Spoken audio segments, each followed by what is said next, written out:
রাহুল বন্দ্যোপাধ্যায় সমুদ্রে ডুবে অস্বাভাবিক মৃত্যুর মামলা ইতিমধ্যেই রুজু করা হয়েছে। আজ তমলুকে অভিনেতার দেহর ময়না তদন্ত হবে। দীঘার মোহনা থানায় অস্বাভাবিক মৃত্যুর মামলা রুজু হয়েছে। টলিপাড়ায় ক্রমশ জোরালো তদন্তের দাবি জানানো হচ্ছে। শোকস্তব্ধ টলিউড। নিরপেক্ষ পুলিশি তদন্তের দাবি জানিয়েছেন অভিনেত্রী সুদীপ্তা চক্রবর্তীও। আর এই ধরনের শুটিংয়ের ছাড়পত্র নেওয়া হয়নি। ওড়িশা পুলিশ সূত্রে এমনই খবর পাওয়া যাচ্ছে। যদিও প্রোডাকশন ম্যানেজার দাবি করছেন যে স্থানীয় পুলিশকে বলেই রাখা হয়েছিল। গোটা ঘটনা নিয়ে ক্রমশ ঘনীভূত হচ্ছে রহস্য। কিভাবে পড়ে গেলেন অভিনেতা, নাকি এর পেছনে রয়েছে অন্য কোনো কারণ, সবটাই তদন্ত সাপেক্ষ। তালসারিতে ধারাবাহিকের শুটিংয়ের সময় মর্মান্তিক দুর্ঘটনা। প্রাণ হারালেন অভিনেতা রাহুল বন্দ্যোপাধ্যায়। তার প্রয়াণে শোকস্তব্ধ গোটা টলিউড। একাধিক অভিযোগ তোলা হচ্ছে। অভিনেতা অভিনেত্রীরা তদন্তের দাবি জানাচ্ছেন। এর পাশাপাশি দীঘা মোহনা থানায় অস্বাভাবিক মৃত্যুর মামলাও রুজু করা হয়েছে। টলিপাড়ায় ক্রমশ জোরালো তদন্তের দাবি। মুখ্যমন্ত্রী মমতা বন্দ্যোপাধ্যায়ও একদিকে টুইট করেছেন, সোশ্যাল মিডিয়ায় পোস্ট করে যান।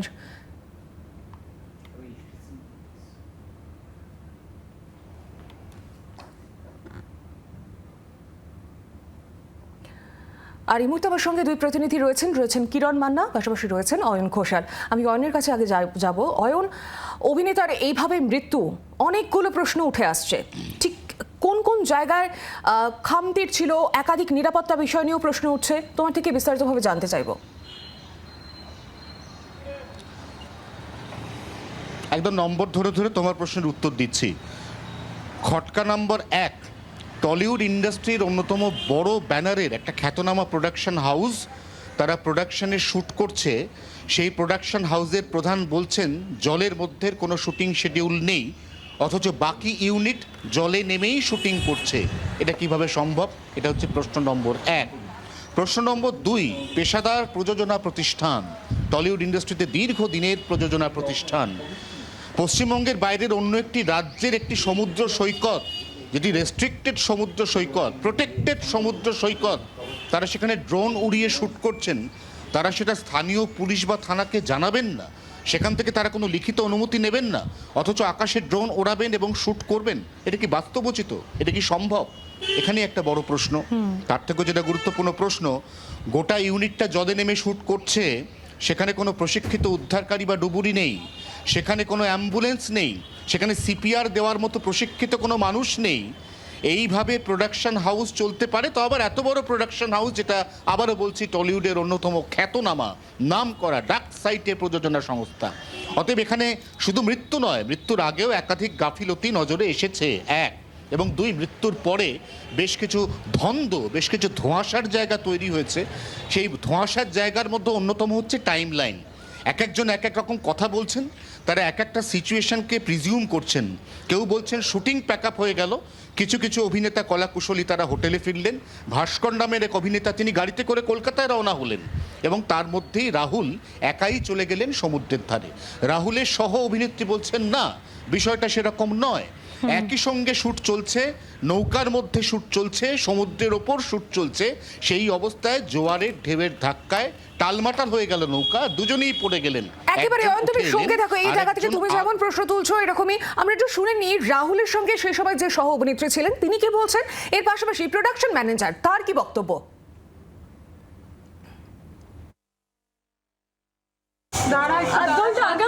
শুটিং করছিলাম সমুদ্রে নেমে, সমুদ্রে শুটিং করছিলাম আমরা। পড়ে গেল নাকি ও এত হঠাৎ করে? আমিও পড়েছি, দুজনেই পড়ে গেছে। আমি ঠিক আছি। রাহুল দাকে দেখো না, রাহুল ঠিক আছে তো? আমাকে যেতে দিচ্ছে না, আমাকে যেতে দিচ্ছে না। ভাবলো না ঠিক আছে বাবা, দেখছিলাম ঠিক করে তোলো, আমি কথা বলবো। আমি স্পটে ছিলাম না। আচ্ছা, কারণ আমার প্যাক আপ হয়ে গেছিলো, আর্টিস্ট ছাড়ছিলাম হোটেল থেকে। আচ্ছা, তখন খবর এসছে যে রাহুল জলে নেমেছে, ভেসে যাচ্ছে। আপনার ছিলেন? আপনি ছিলেন? আমি ছিলাম না, আমরা প্যাক আপ হয়ে গেছে, আর্টিস্ট ছাড়ছিলাম, আর্টিস্ট পড়েও গেছে। আচ্ছা, তবে গেলাম তো বোট ছিল, সেফটি বোট, বোটে তুলেছে। তারপরে সন্ধ্যা হয়ে আনতে আজকে যে গেছিলেন আপনাদের কোনো পারমিশন নিয়েছিলেন? থানা টানা বলা ছিল? থানা বলা। তারপরেও কি করে হলো এটা? থানা কোনো নিরাপত্তা দিয়েছিল? হ্যাঁ, নিরাপত্তা তো আমরা করেছি, নিজেরা করেছি। নিজের থেকে দেওয়া ছিল? বোটিং ছিল। ওনাকে জলে নামতে নামতে মানা করেছে, মানা করেছে তারপরে জল আনতে নেমে গেছে। কিসের শুটিং চলছিল ওটা? তো ভোলে বাবা পার কাটেগা টিভি শো। নামটা কি ওনার তাহলে? পূর্ণোদয় ব্যানার্জি। আর এই জায়গা থেকে আমার সঙ্গে রয়েছেন অপর আরেক প্রতিনিধি কিরণ মান্না, তার কাছে যাব, তার থেকে আরো বিস্তারিতভাবে জানবো। কিরণ, একাধিক প্রশ্ন উঠছে, একাধিক প্রশ্ন ঘনীভূত হচ্ছে, রহস্য ঘনীভূত হচ্ছে। সহ অভিনেত্রী বলছেন যে শুট চলছিল, এদিকে প্রোডাকশন ম্যানেজার বলছে তিনি জানেন না, এই সময় তিনি সেখানে ছিলেন না। বিভিন্ন বিষয় উঠে আসছে, ঠিক কি হয়েছিল তোমার থেকে জানতে চাইবো।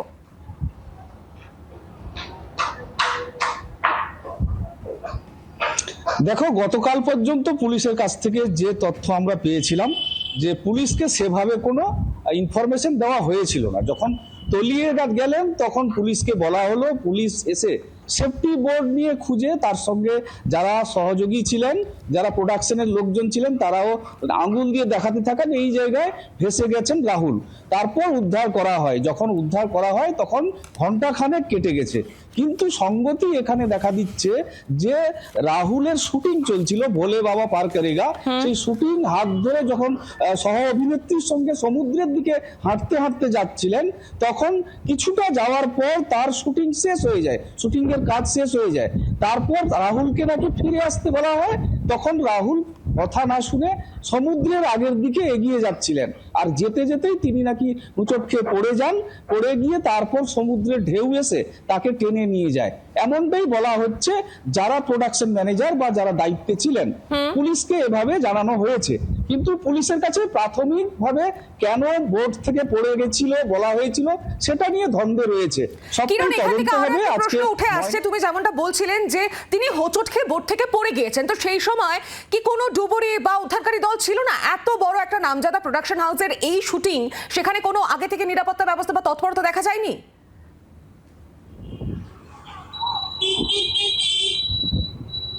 দেখো, আমরা কালকে অনেকবার প্রশ্ন করেছি যে কোন নিরাপত্তার ব্যাপার ছিল কিনা, পুলিশকে জানানো হয়েছিল কিনা। সেক্ষেত্রে আমতা আমতা করে বলা হয়েছিল, পরিষ্কার করে আমাদের জানানো হয়নি। পুলিশও কিন্তু পরিষ্কারভাবে জানায়নি যে হ্যাঁ মৌখিক একটা জানানো হয়েছিল, কিন্তু সেভাবে নিরাপত্তা দিতে গেলে যে ব্যবস্থা নিতে হয় সেই ব্যবস্থা তাদের কাছে ছিল না। ওড়িশা পুলিশ যেটা জানিয়েছে, দীঘা পুলিশের আওতায় এটা যেহেতু নয়, তারা কিন্তু কিছুই বলতে পারেননি। তবে দীঘা পুলিশও তদন্তে নেমেছেন।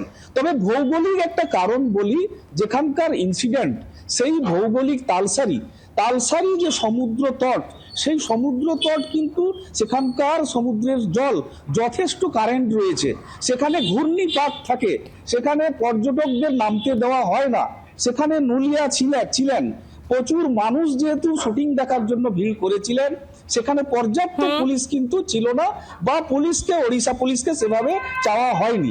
এই দিকটা কিন্তু ওড়িশা পুলিশ বারবার করে আমাদেরকে জানিয়েছেন।